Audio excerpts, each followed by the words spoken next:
Hey guys, before we get into the video, I just wanted to let you guys know that I am a Streamly affiliate. So if you wanted to support the channel, go ahead and check out the link down below. Streamly is a site where you can get autographed memorabilia from your favorite voice actors, and everyone nerdy. I've bought from them multiple times myself, and I really do like their service. I will buy from them again. I have bought from them since I became an affiliate. Um, so if you want to, go ahead and check them out. The link is in the description, and enjoy this video.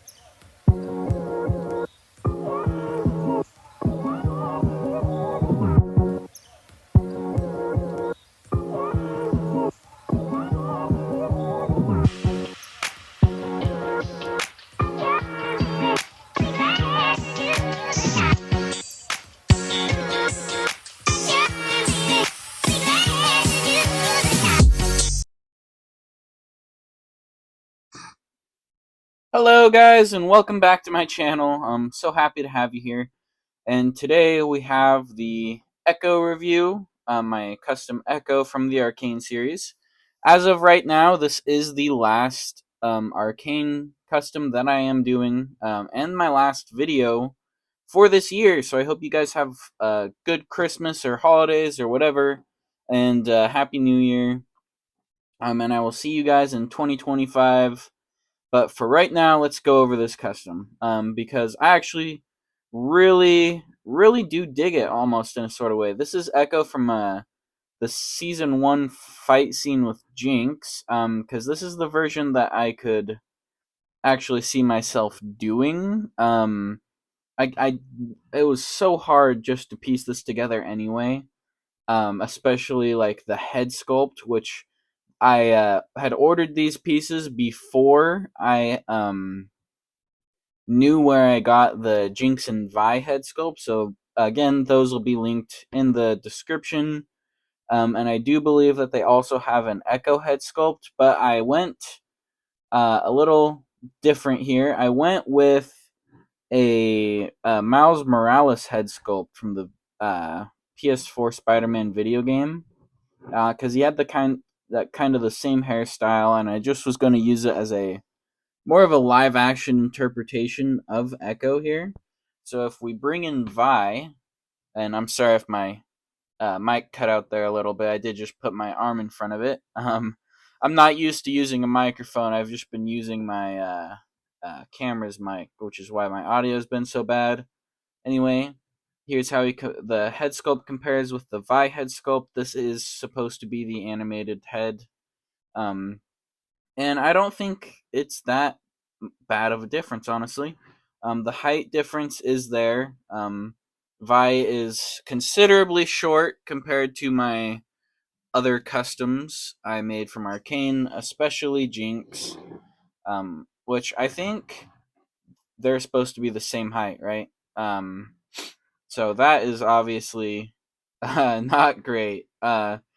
Which is fine. She can be my center stone. What I've figured out from doing all three of these is that my Jinx, well, really, it's the other ones that are out of scale because she needed to be this tall to accommodate her hair. Um, so I guess my scale has just constantly been going smaller and smaller. Um, but I will say, having them like that, they do cut a pretty good profile here, or like a poster almost, if you will. So let's get them out of the way. Glad I got the comparisons out of the way quickly here. Oh, actually, I lied. I do have one more comparison to do here, and it is with the I had gotten a 4-pack set off of Target of these like little small League of Legends figures, and that's where I got the accessory like Vi's fist from. So this is the Ekko from that. So this is the video game version of Ekko, and you can kind of see the height differences there. We will see this Ekko with those accessories later on. But this is what I really wanted to see, which I believe I have showed you in my Vi video, and that kind of works. Yeah, they're just Heimerdinger's still just a little short here, but I think since all my customs seem to be out of scale, this kind of works for me. Obviously, if you were going to do this custom, I would urge you to put them all on the same scale, but finding pieces, bodies, heads, all in the same scale to be perfect is kind of hard. Let's also get into where I got the body for this Echo from, and it is just a repainted Dagobah Luke. Obviously minus the Yoda. I guess that could be Heimerdinger for Echo, but you can see they're the exact same body. I just painted. I made Luke Skywalker do a bit of Robert Downey Jr. Tropic Thundering, which you can see in some. Well, there goes some stuff. I hope you couldn't hear that crash that time. That would be a cool thing if this microphone did that. You can see in some spots it like scratched up a little bit. You can kind of see under the paint.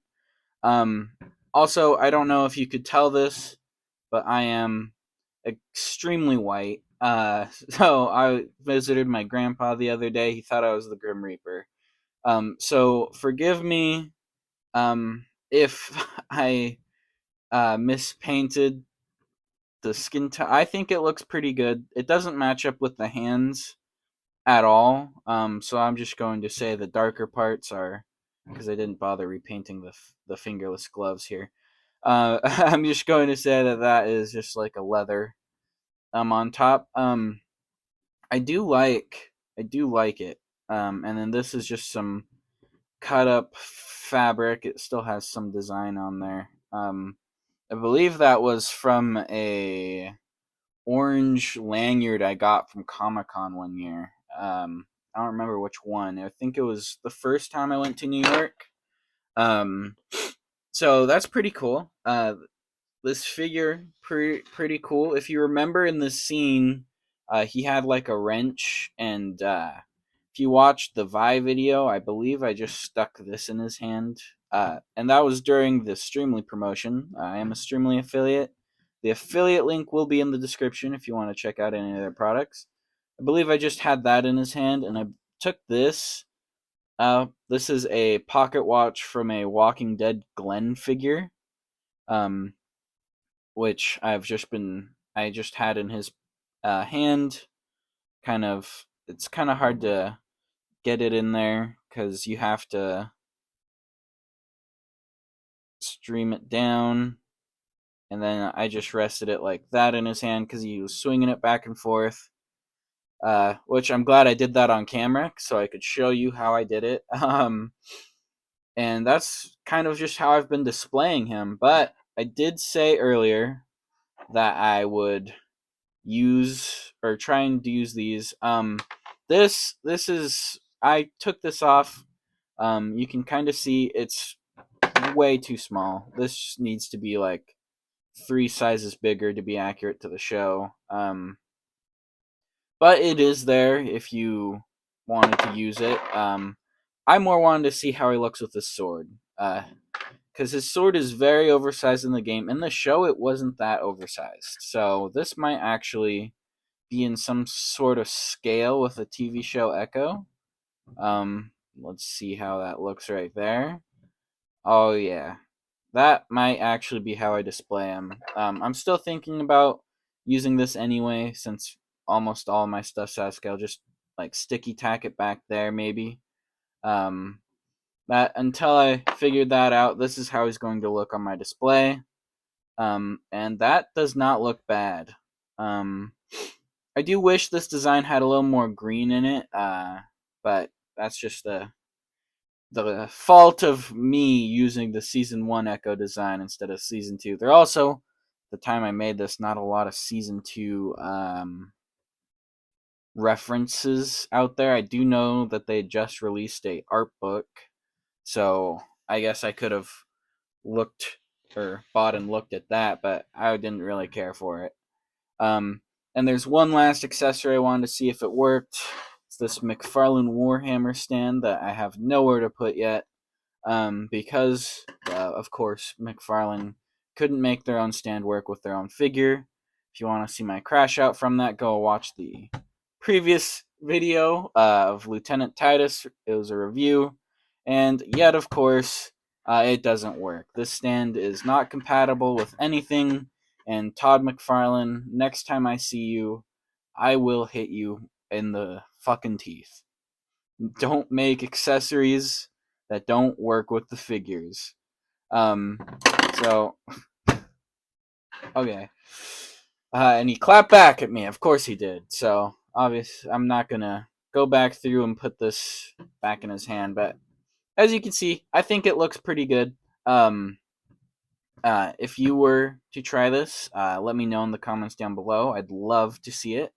And if you hadn't already, go ahead and subscribe, leave a like. It really helps out the channel. I appreciate it. And I'll see you guys next year. Peace.